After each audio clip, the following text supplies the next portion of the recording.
Donkey Kong Country 3. You ever notice they tried to make Kiddy look all badass in ads for this game? Boy, was I disappointed. I remember getting this one for Christmas one year, and I loved it at the time. Outside of one bonus barrel, I almost 100%ed this game as a kid too.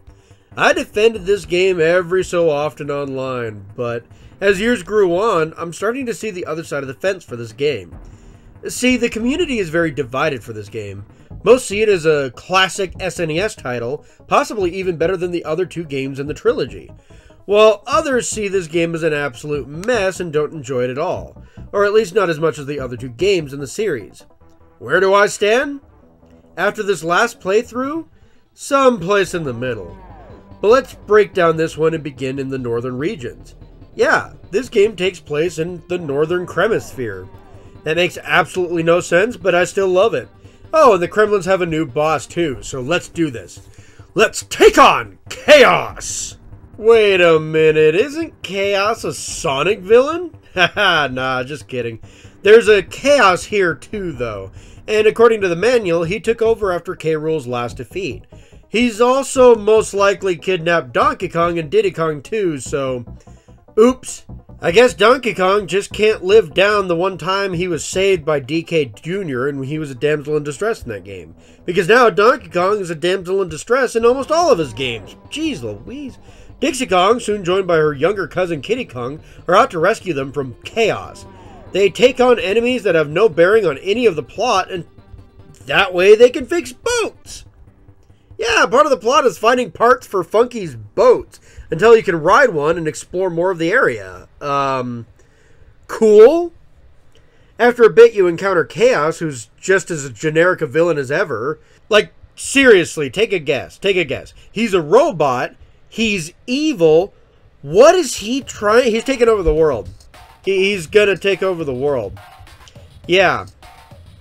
And you eventually fight him.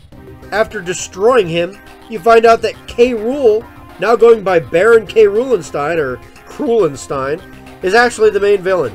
Shocker. You take him out and find out Donkey and Diddy were in the robot. Okay. I get it. It's not bad enough that you have Chaos, but now you're trying to take over Dr. Eggman's shtick too? I see how you are, buddy. He eventually escapes, though, thanks to his submarine. After doing all the secret levels and finding all the bonus barrels, you fight him and, oh. Well, the fight just ends with him stuck in a steering wheel. Huh. Oh, I get it. You need all the banana birds. They're these crazy-looking bananas with bird features that are kind of nightmare fuel, in my opinion. They rescue their mom. I guess the Baron somehow did a spell sealing her off? Okay.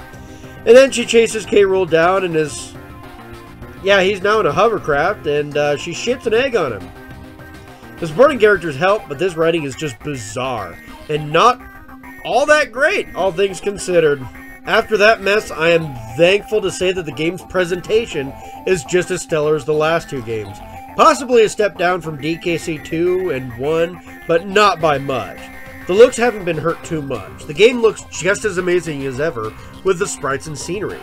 I don't think the settings are as neat as the last game. Still, the underwater levels are beautiful, and the cliff waterfalls are just amazing to look at. The docks even look bright and cheery, and the snow levels and trees are great.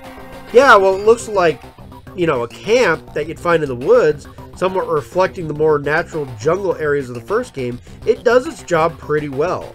The music is ominous and foreboding. Oh, yeah.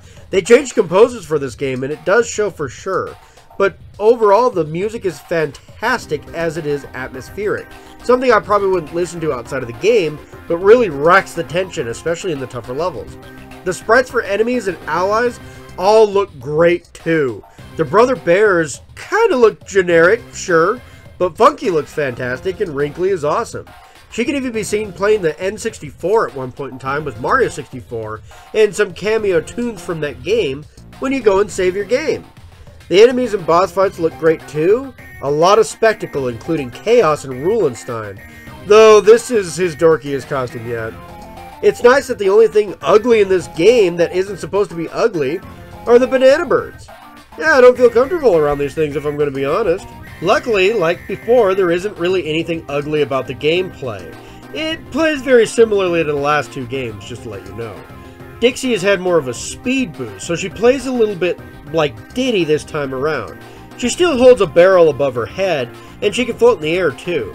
So there's a lot of advantage with smaller disadvantages.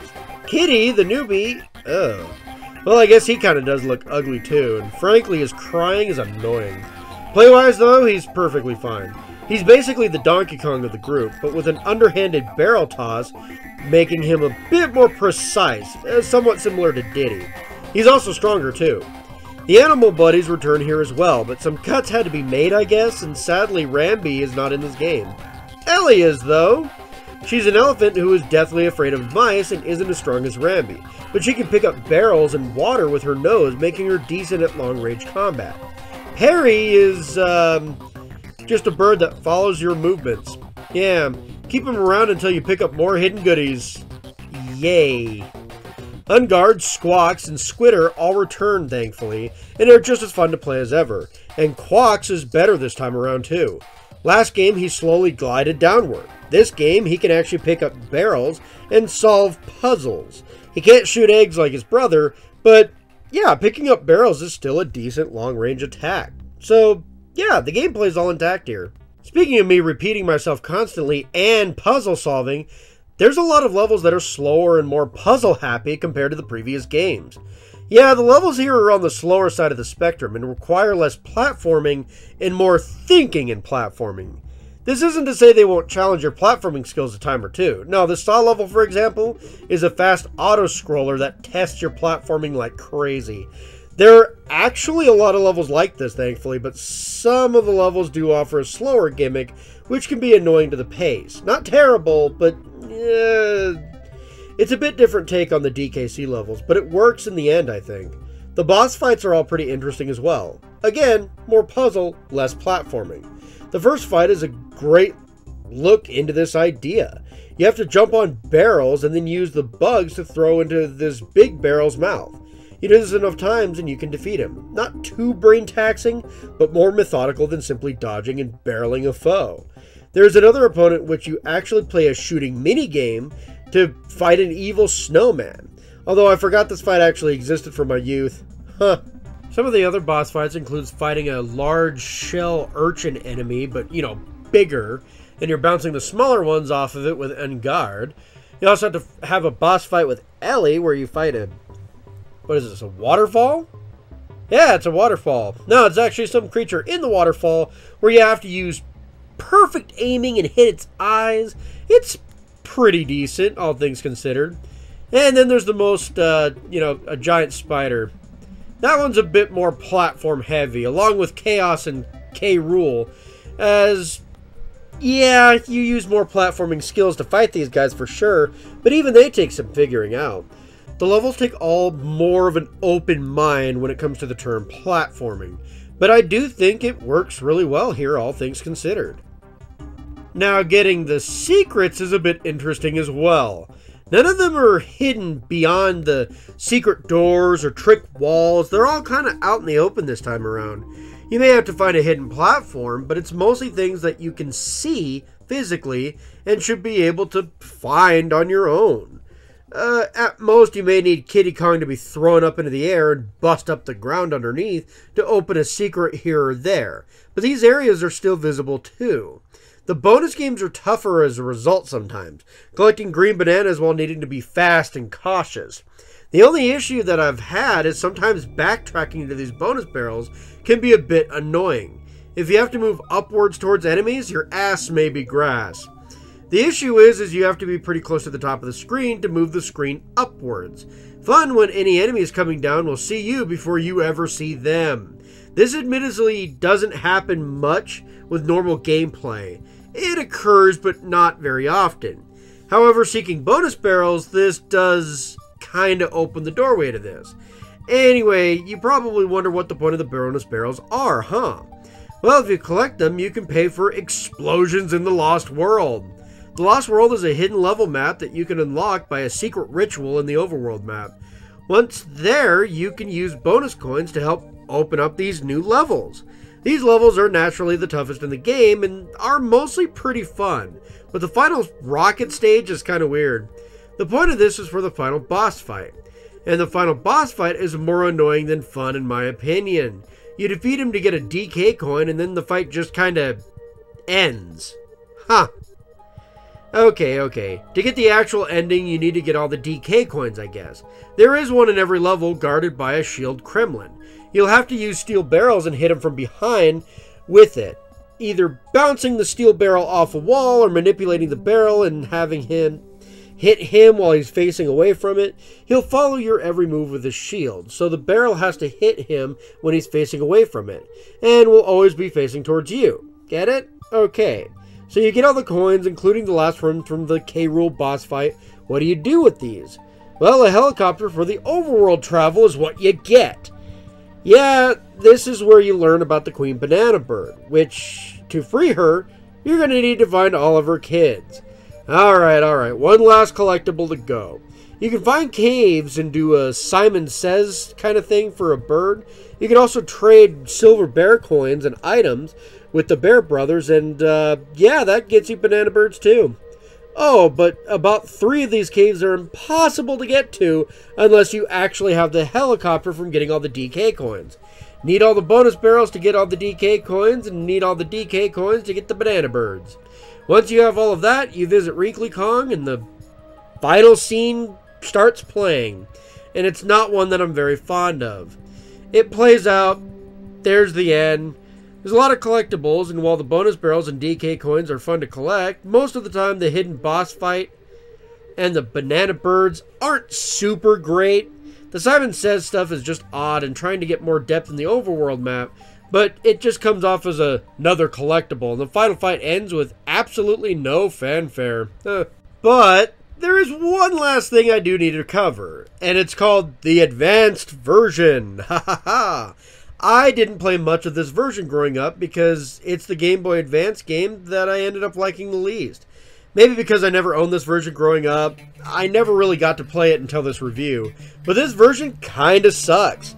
The buttery controls and the screen crunch hurt this game more than the others.